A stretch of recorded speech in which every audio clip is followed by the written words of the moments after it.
আমার বিবাহ বিদ্রোহ সংক্রান্ত আগের ভিডিওটি দেখার পর কিছু কৌতূহলী মানুষ একটি সঙ্গত প্রশ্ন আমায় ছুড়ে দিয়েছেন যে দাদা, আমরা যদি আমাদের বিয়েতে ভাইরাল হতে চাই তাহলে সেটা কি সংবিধানে কোনো ধারাকে লঙ্ঘন করে? মানে আমরা কি সংবিধান বিরোধী কাজ করছি? আমার কাছে উত্তর নেই, সম্ভবত এর উত্তর না। তাই তারা জানতে চেয়েছে যে তাহলে বিয়ে কি করে ভাইরাল করব, তার কটা টেকনিক তোমাকে বলে দিতে হবে। তো আজকে আমি বিয়ে ভাইরাল করার 5টা নিনজা টেকনিক বলবো। টেকনিক নাম্বার 1, বিয়েতে আজ পর্যন্ত প্রত্যেকে ব্যান্ড করেছে, ডিজে করেছে, সানাই করেছে, ঢোল সানাই করেছে, তাসা ব্যঞ্জন করেছে, কিন্তু বিয়েতে আজ পর্যন্ত আমার মনে হয় কেউ হরিনাম দেয়নি। আপনি বিয়েতে হরিনাম দিয়ে দিন, ভাইরাল হয়ে যেতে পারেন। নিনজা টেকনিক নাম্বার 2, দেখুন বিয়েতে কিন্তু আমরা দেখেছি সবাই সিঁথিতে সিঁদুর পরায়। আপনি সিঁদুর টিঁদুরের ধারই ধারবেন না, একটা ব্লেড নিয়ে যাবেন, জাস্ট হালকা করে এখানটা কেটে দেবেন, দেখবেন রক্তে ভিজে গেছে সিঁথি। প্রচুর লাইক শেয়ার কমেন্টস আছে কিন্তু রক্তের জন্য। বিশ্বাস করুন, ভাইরাল হয়ে যাবেন।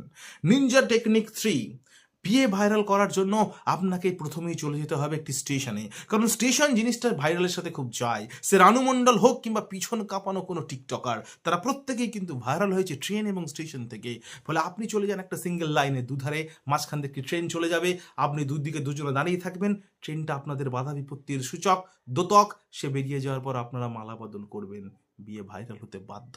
নিনজা টেকনিক নাম্বার 4, বিয়েতে আজ পর্যন্ত আপনারা দেখেছেন যে 7 পাক ঘোরা হয় না, আপনি 7-এর ধার ধারবেন না, আপনি 7 থেকে 17 পাক যান, দরকার হলে 77 পাক, আর যদি তাও থেকে ভালো চান তাহলে 777 পাক ঘুরুন, কারণ 777 ব্যান্ড একটা সুতো আছে, খুব দামি সুতো, খুব ভালো সুতো, তার মাধ্যমে নিজেকে বেঁধে ফেলার প্রকাশ করে দিন। দেখুন সারা রাত বরযাত্রীরা জেগে থাকবে, বিয়ে আপনার ভাইরাল হতে বাধ্য।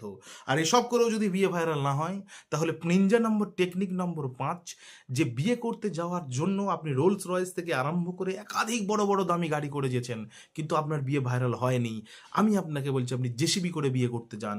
জেসিবির সামনের দিকটাই বর চাপবে, আর পিছন দিকে যেখান দিয়ে বেশি মাটি কাটা যায় সেখান দিয়ে 3টে বন্ধু চাপবে, দেখবেন শিওর আপনার বিয়ে ভাইরাল হয়ে যাবে।